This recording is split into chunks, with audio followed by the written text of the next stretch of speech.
आजकल समाज में स्त्री संबंधी अपराधों की बाढ़ सी आई हुई है। स्त्रियों के प्रति यौन अपराध और बच्चों के प्रति तमाम तरह के अपराधों में बाढ़ सी आई हुई है। अक्सर समाचार पत्र और टीवी चैनल इन सब तरह की सनसनीखेज सुर्खियों से भरे पड़े रहते हैं। इनमें ऐसे घिनौने अपराध जिनमें मतलब फैशनेबल और फिर ऐसे कपड़े पहनने वाली स्त्रियों की तो बात ही छोड़ें, छोटी छोटी बच्चियों के साथ भी ऐसे कुकर्मों की घटनाएं आकर हमारे मन मस्तिष्क और हृदय को व्यथित कर देती हैं। आम इंसान या फिर बच्चियों का पिता या बच्चियों के अभिभावक, बच्चियों की माँ सिहर उठते हैं कि हम ऐसे समाज में अपने बच्चियों को कैसे भेज सकते हैं, कैसे उनको ऐसे समाज में निश्चिंत होकर सामाजिक गतिविधियों में भाग लेने दे सकते हैं। उनकी सुरक्षा के प्रति इतने अधिक चिंतित हो जाते हैं कि हृदय कांप जाता है। अन्य सामान्य लोगों का कांप जाता है तो फिर जो बच्चियों के अभिभावक हैं उनका चिंतित होना तो वाकई लाजमी है। ऐसा कैसे सोचा जा सकता है? लगता है समाज में जैसे राक्षस आ गए हों, इंसानियत खत्म ही होती जा रही हो। तो आज हम देखेंगे स्त्रियों की सशक्तिकरण और इस तरह से उनकी सुरक्षा, उनके मान सम्मान के लिए तमाम तरह की योजनाएं चलाई जा रही हैं, तमाम तरह के सुरक्षा के उपाय किए जा रहे हैं। लेकिन ऐसा क्या है कि इसमें कुछ विशेष कमी नहीं आ पा रही है। और हम स्त्रियों की स्थिति के बारे में देखेंगे कि प्राचीन काल में, प्राचीन भारत में स्त्रियों की क्या स्थिति थी और उस समय के समाज में स्त्रियों के प्रति व्यवहार कैसे होता था या स्त्री पुरुषों का व्यवहार किस तरह से होता था। तो हम इन चीजों को आज देखने का प्रयास करेंगे।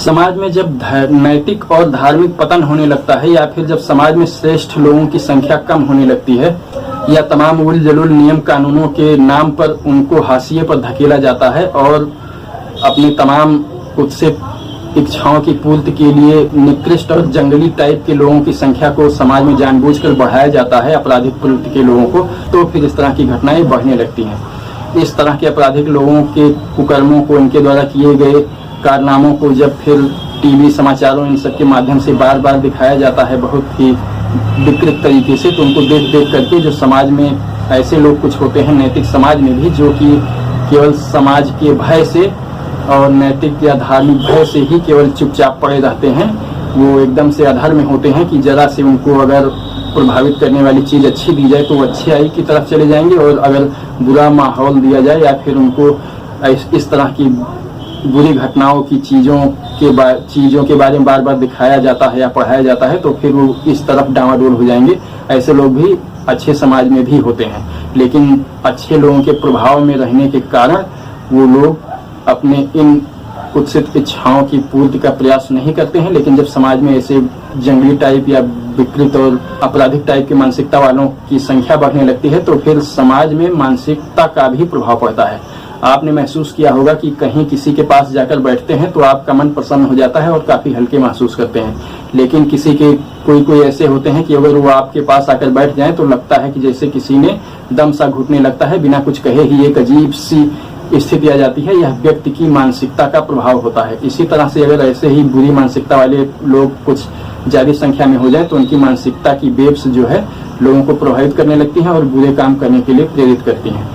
इसी तरह से अच्छाई का भी मामला है। मान लीजिए एक बुरा व्यक्ति है और वह ऐसी जगह पर या जाता है या ऐसे गांव में जाता है जहाँ पे अच्छे लोगों की संख्या ज्यादा है, तो उनकी अच्छाई की वेव्स के प्रभाव में आ करके वह बुरे काम उसके रुक जाएंगे। कहावत है, जब महावीर चलते थे प्राचीन काल में, जब महावीर थे धरती पर और अपने धर्म का प्रचार करने के लिए वो गांव गांव का भ्रमण किया करते थे, तो महावीर के 2 मील के घेरे में, जिस केंद्र पर महावीर होते थे वहां से 2 मील के घेरे में अगर कोई किसी की हत्या का प्रयास कर रहा है, हत्या के बारे में सोच रहा है या फिर उसने चाकू ही उठा रखा है उसको मारने के लिए, तो जैसे ही महावीर के 2 मील के घेरे में आता था उसका विचार रुक जाता था हत्या का, और वह हत्या रुक जाती थी, वह हत्या कर ही नहीं पाता था।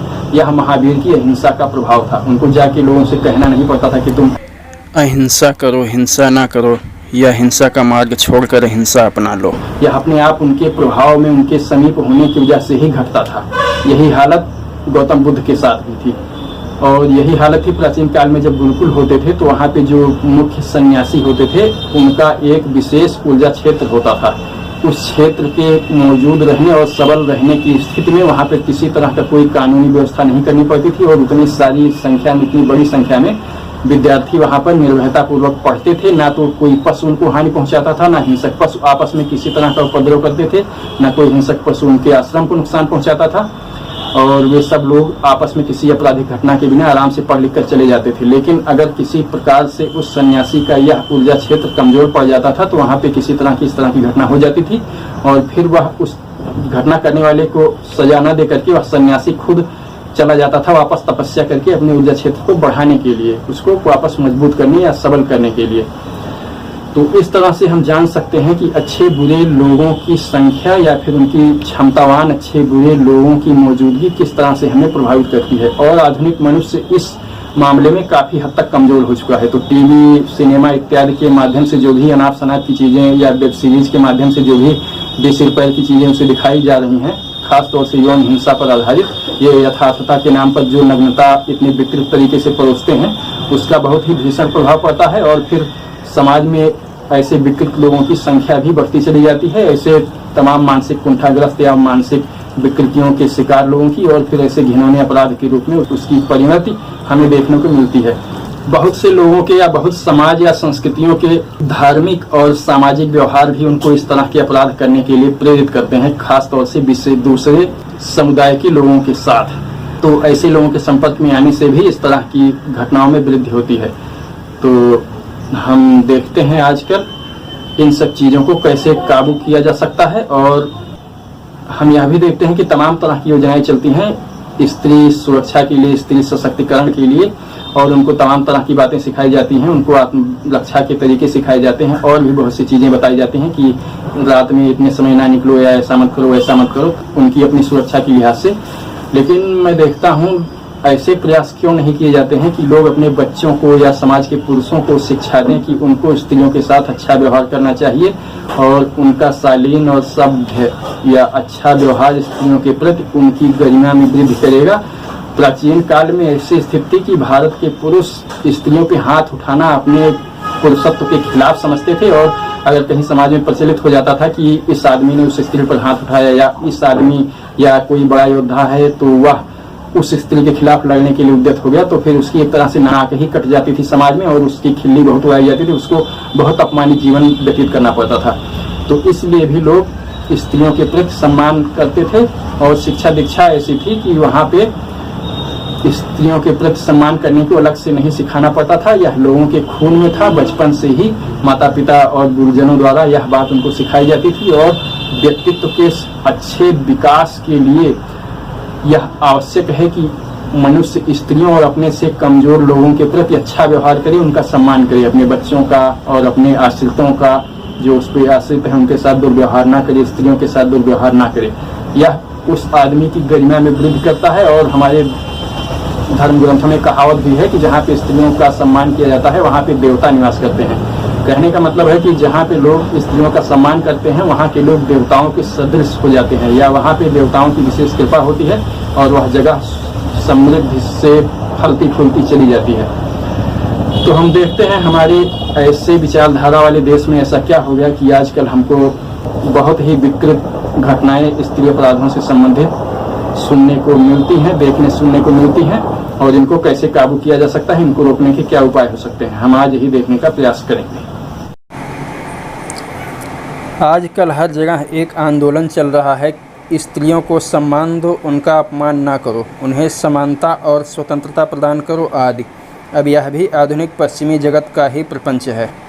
इस आधुनिक पश्चिमी स्त्री आंदोलन का उद्देश्य स्त्री के गुणों को नष्ट कर उसे दोयम दर्जे का पुरुष बना देने और उपभोक्ता वस्तु बना देने का है। इसका दुष्परिणाम भी सामने आना शुरू हो गया है। इसके बजाय अगर हम भारतीय संदर्भ में इसे देखें तो प्राचीन भारत में विदेशी आक्रमणों से पहले भारत में स्त्रियां सबला थीं।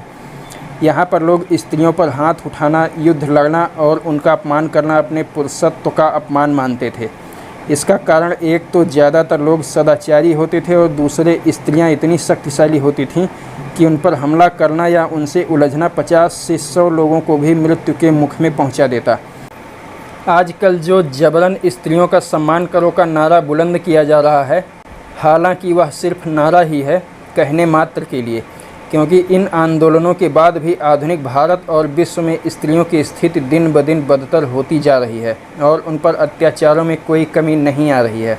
प्राचीन भारत में स्त्रियां इतनी प्रज्ञावान, विदुषी और शक्तिशाली होती थीं कि वे सम्मान प्राप्त करती थीं। लोग उनका सम्मान कर अपने को सम्मानित समझते थे। ऐसे हजारों उदाहरण हैं। शुरुआत अंग्रेज़ों के समय से करते हैं। हालांकि तब तक लगातार बाह्य आक्रमणों और अत्याचारों के कारण फैली संकीर्णता और सामाजिक पतन के चलते ऐसी स्त्रियों की संख्या कम होती जा रही थी। रानी लक्ष्मीबाई, पन्नाधाय, रानी दुर्गावती, गार्गी आदि। कोई कल्पना कर सकता है कि कोई भी पुरुष रानी लक्ष्मीबाई को चुनौती दे, चाहे देसी हो या विदेशी अंग्रेज। जिसने भी लक्ष्मीबाई से युद्ध किया वह परास्त होकर अपमानित हुआ, जब तक कि उसने छल प्रपंच और गद्दारों का सहयोग नहीं लिया। जिन अंग्रेजी योद्धाओं का बड़ा बखान किया जाता था और उनकी तथाकथित वीर गाथाएँ पूरे यूरोप में गाई जाती थीं, उस योद्धा अंग्रेज जनरल ह्यूरोज ने जब रानी लक्ष्मीबाई से घोड़े पर सवार होकर तलवार द्वंद्व युद्ध किया तो रानी ने उसे न सिर्फ परास्त किया बल्कि मीलों तक घोड़े पर घसीट कर उस अंग्रेज़ों के कभी सूर्य न डूबने वाले साम्राज्य के योद्धा की हेकड़ी निकाल दी और आधुनिक यूरोपीय पश्चिमी सभ्यता के गाल पर ऐसा थप्पड़ मारा कि उसकी गूंज उन्हें आज तक सुनाई देती होगी।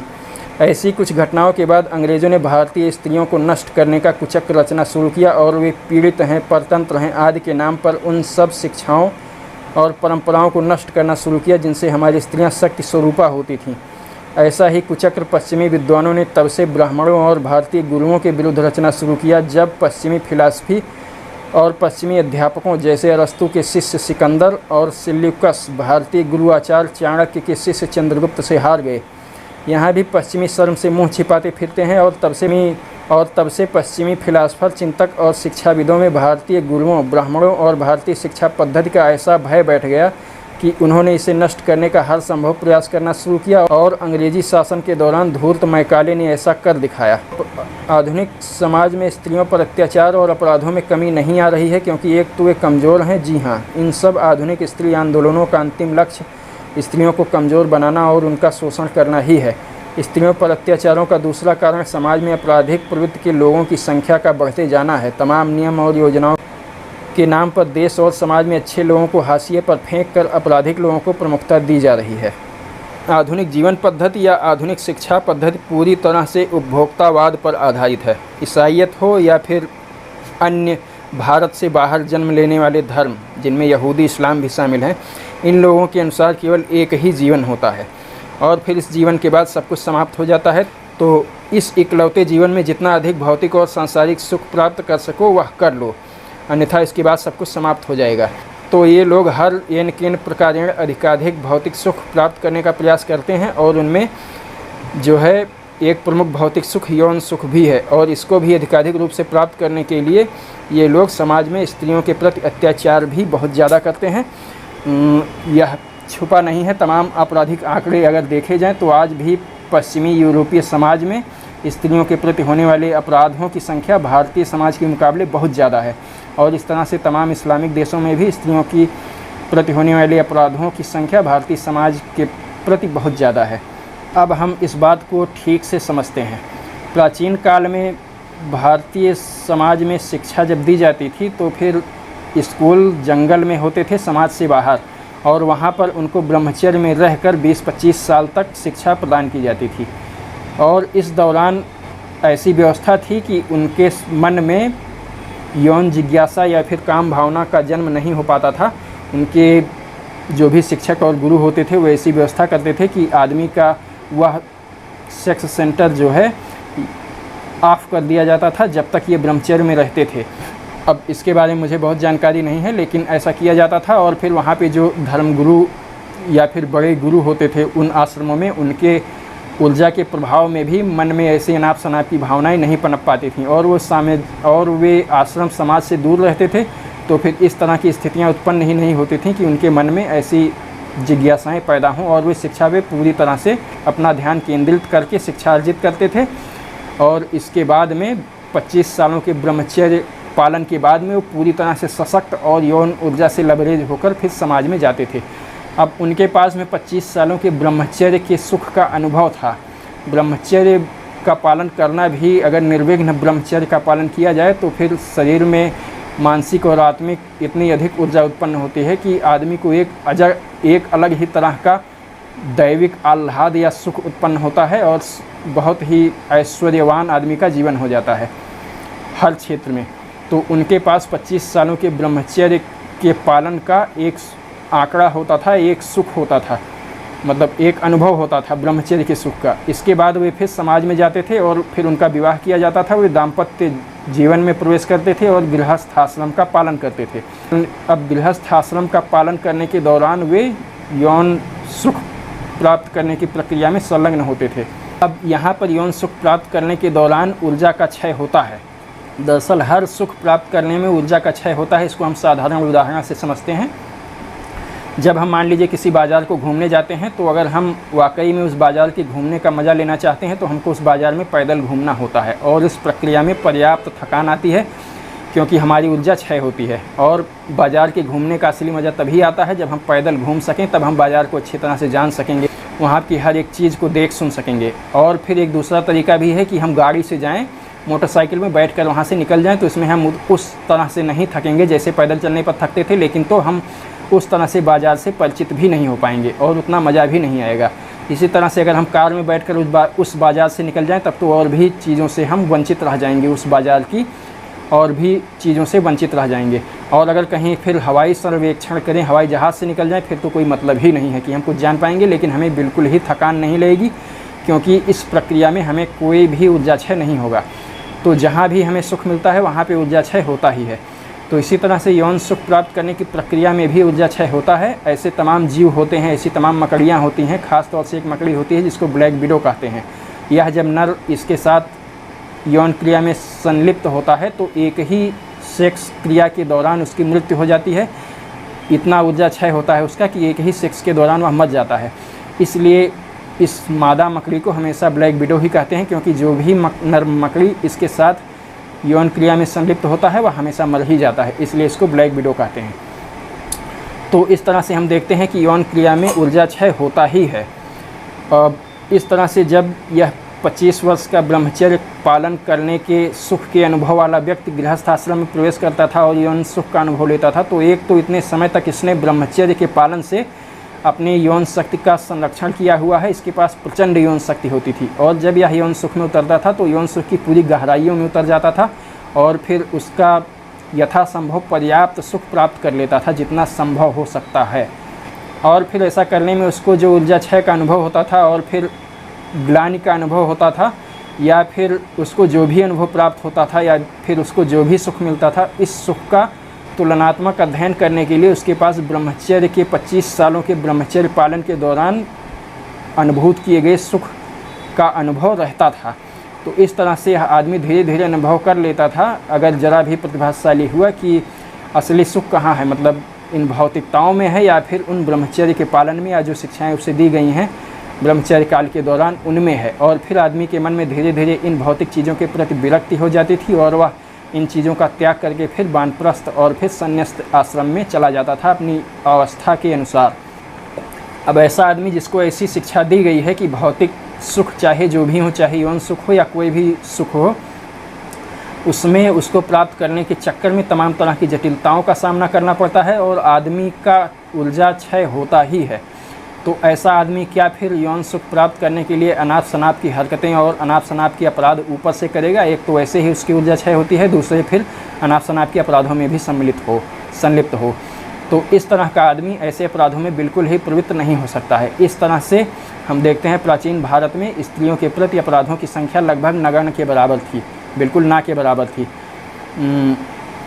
और फिर धीरे धीरे हमारे देश में भी, आजकल तो हम भारतीय हैं कहना भी उचित नहीं होगा क्योंकि हर जगह पे पश्चिमी तौर तरीके ही प्रवेश कर गए हैं। हमारी चाहे वह शिक्षा हो या फिर हमारा रहन सहन हो, हमारा मनोरंजन के तरीके हों और हर चीज़, हमारी रोज़गार के तरीके हों, हमारी हर चीज़ हमारी पूरी जीवनचर्या और हमारी पूरे दिनचर्या में पश्चिमी तौर तरीक़ों ने ही अपना स्थान बना लिया है। और भारतीय तो अब हम केवल कहने को ही बचे हैं। भारतीय तौर तरीके बिल्कुल ही हाशिए पर चले गए हैं और जो कुछ लोग इनका पालन भी करने का प्रयास करते हैं उनका उपहास उड़ाया जाता है और तमाम तरह से उनका मजाक बनाया जाता है। और भारतीय तौर तरीक़ों को सीखने या जो ऐसी शिक्षाएं हैं या ऐसी चीज़ें हैं जिनसे इनको सीखा जा सकता है, इनको जो आधुनिक अर्थव्यवस्था का मुद्रा का प्रवाह है या फिर मनी फ्लो है, इससे दूर रख दिया गया है जानबूझकर, ताकि ऐसा करने वाले लोग हाशिए पर हों और ये अपनी इसे जीविका का साधन, सम्मानजनक जीविका का साधन ना बना सकें।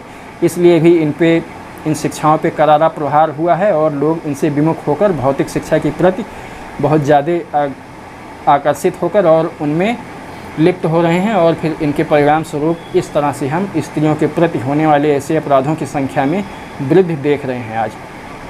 तो हमने इतना चर्चा किया, अब आप समझ गए होंगे कि इन स्त्री संबंधी अपराधों को कैसे कम किया जा सकता है। दूसरी बात, स्त्रियों को सशक्त बनाने और उन सबको स्त्रियों के प्रति तमाम तरह की योजनाएं चलाने, उनकी सुरक्षा के लिए उनको गाइडलाइंस, रात में मत निकलो, अकेले मत निकलो, ऐसा कपड़ा मत पहनो, ऐसा मत करो, यहाँ मत जाओ, वहाँ मत जाओ। इसके बजाय समाज को अपने पुरुषों को शिक्षित करना होगा, उनको सुसंस्कृत बनाना होगा कि स्त्रियों का सम्मान करो, ऐसा करो, ऐसा व्यवहार करो, और इन सब की शिक्षा देने के तरीके हमें ढूंढने होंगे। और पुरुषों को यह बताना होगा कि स्त्रियों का सम्मान करना ही असली पुरुषत्व है, उनका अपमान करने में उनके पुरुषत्व पे अपमानजनक तमाचा ही लगता है। ऐसा जब तक हम समझाने में अपने बच्चों को समर्थ नहीं हो जाएंगे, तब तक मुझे नहीं लगता कि हम इन घटनाओं को रोक पाएंगे इतने बड़े पैमाने पर होने से।